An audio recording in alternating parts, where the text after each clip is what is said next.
look at battered Berlin. With his daughter Mary, he concentrates in the Reichschancellery, where Adolf Hitler is reported to have died. On Saturday, the 21st, the British stage a giant victory parade in Berlin. Both Churchill and his political opponent in the British elections, Clement Attlee, watch Britain's victorious arms pass in review. Among them, the famed Desert Rats, heroes of El Alamein, Tobruk, and Sidi Barrani, men who chased Nazis across North Africa and across Europe. During another conference interlude, President Truman received some historic keepsakes. Major General F.L. Parks, commander of the Berlin area, presents the first American flag to be flown over the German capital.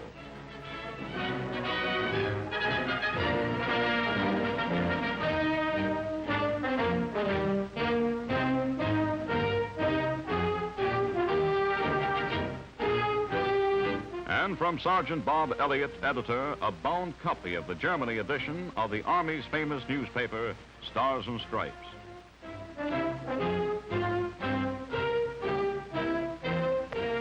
Meanwhile, the business of the conference goes forward as the number 2 men, Secretary of State James F. Burns, England's Anthony Eden, and Russia's Molotov, meet to plan conference agenda and keep things moving.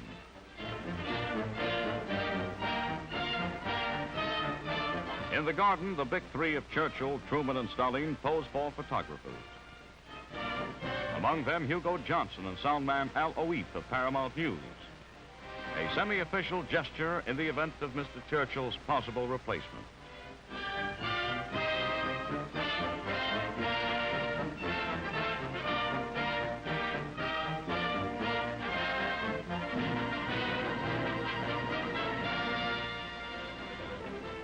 From the garden, they go into the plenary session of Wednesday, July 25th, the last prior to the 2-day recess necessitated by the British elections. Both Churchill and Attlee flew back to London to await the results of Britain's first general election in 10 years.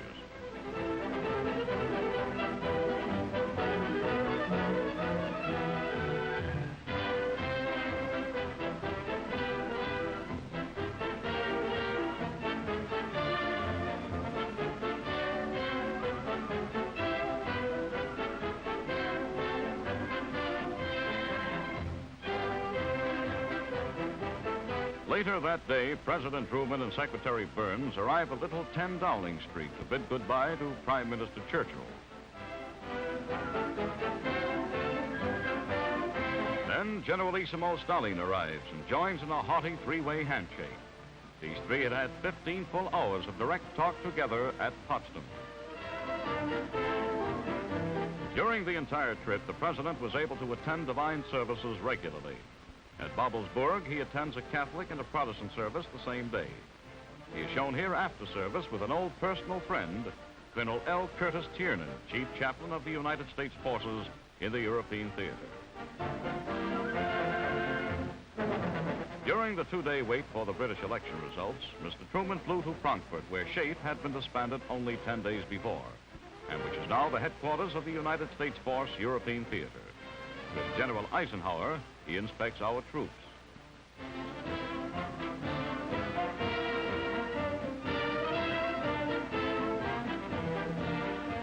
And General Ike almost misses a ride.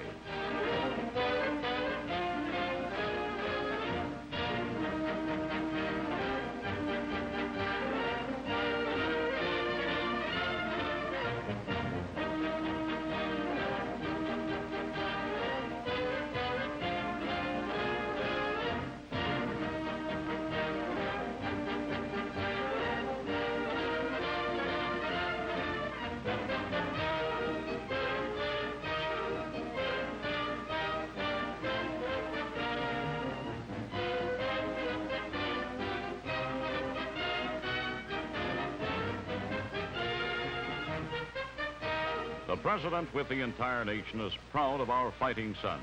And Mr. Truman doesn't hesitate to tell the GIs that he wishes he could have done some of the fighting himself, as he did as a captain of artillery in the last war. In a special ceremony, the President confers medals upon 4 British officers who had distinguished themselves during the Battle of the Bulge in the final drive in Germany.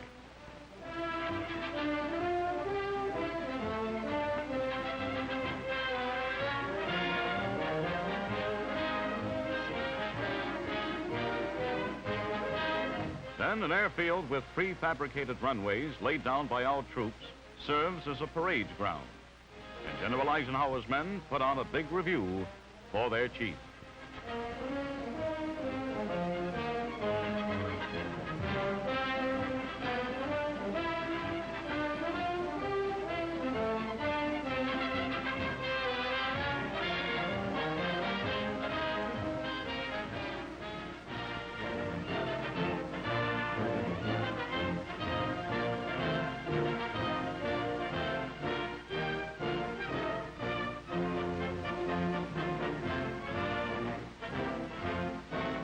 It is Clement R. Attlee who returns as Prime Minister and as Britain's chief representative at Potsdam.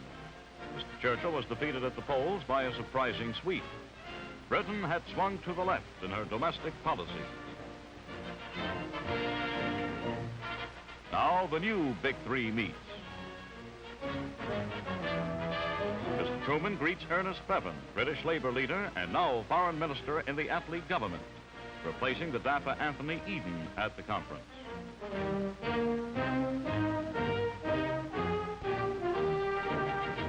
Darlene waggles a chair into place as the newly constituted Big Three prepares to sit for its first session.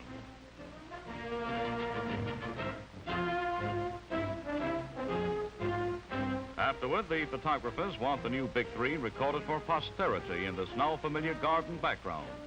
Both Attlee and Bevin had sat in on all previous sessions and are completely informed. The conference goes on without a hitch.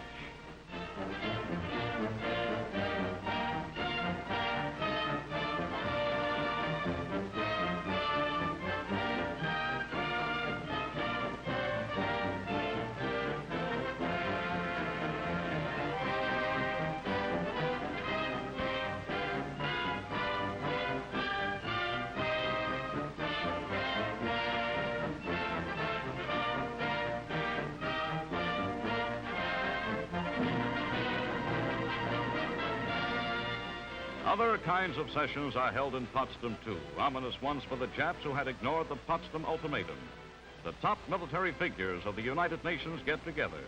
Here's Arnold, Marshall, and King as they meet and plan with the Russian High Command.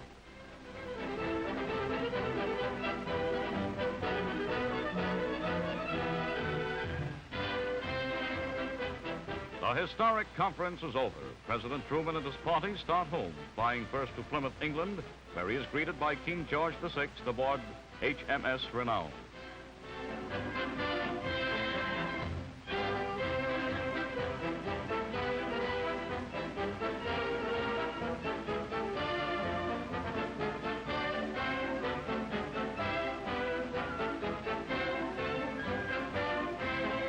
With Secretary Burns and Fleet Admiral William D. Leahy, the President is able to report complete United Nations solidarity as the result of the Potsdam Conference. Then aboard the Augusta once more, homeward bound. A boxing show is arranged for the entertainment of the Commander-in-Chief. It's a good old Navy custom.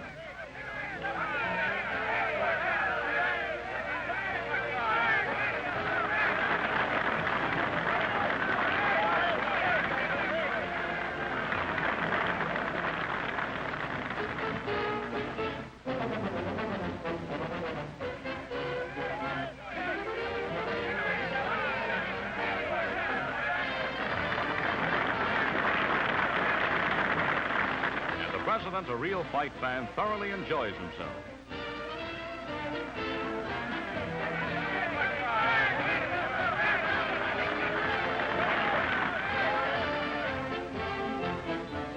While still on the high seas, Mr. Truman announces an event which not only rocked the Japs, but which has blasted through to a new age of man-made power. A short time ago, an American airplane dropped one bomb on Hiroshima and destroyed its usefulness to the enemy. That bomb has more power than 20,000 tons of TNT. The Japanese began the war from the air at Pearl Harbor. They have been repaid many-fold, and the end is not yet. With this bomb, we have now added a new and revolutionary increase in destruction to supplement the growing power of our armed forces. In their present form, these bombs are now in production, and even more powerful forms are in development. It is an atomic bomb. It is a harnessing of the basic power of the universe. The force from which the sun draws its power has been loosed against those who brought war to the Far East. We have spent more than $2 billion on the greatest scientific gamble in history, and we have won. But the greatest marvel is not the size of the enterprise, its secrecy, or its cost, but the achievement of scientific brains in making it work. And hardly less marvelous has been the capacity of industry to design and of labor to operate the machines and methods to do things never done before. Both science and industry work together under the direction of the United States Army, which achieved a unique success in an amazingly short time. It is doubtful if such another combination could be got together in the world. What has been done is the greatest achievement of organized science in history. We are now prepared to destroy more rapidly and completely every productive enterprise the Japanese have in any city. We shall destroy their docks, their factories, and their communications. Let there be no mistake. We shall completely destroy Japan's power to make war. It was to spare the Japanese people from utter destruction that the ultimatum of July the 26th was issued at Potsdam. Their leaders promptly rejected that ultimatum. If they do not now accept our terms, they may expect a rain of ruin from the air, the like of which has never been seen on this earth. Behind this air attack will follow sea and land forces in such numbers and power as they have not yet seen, and with the fighting skill of which they are already well aware.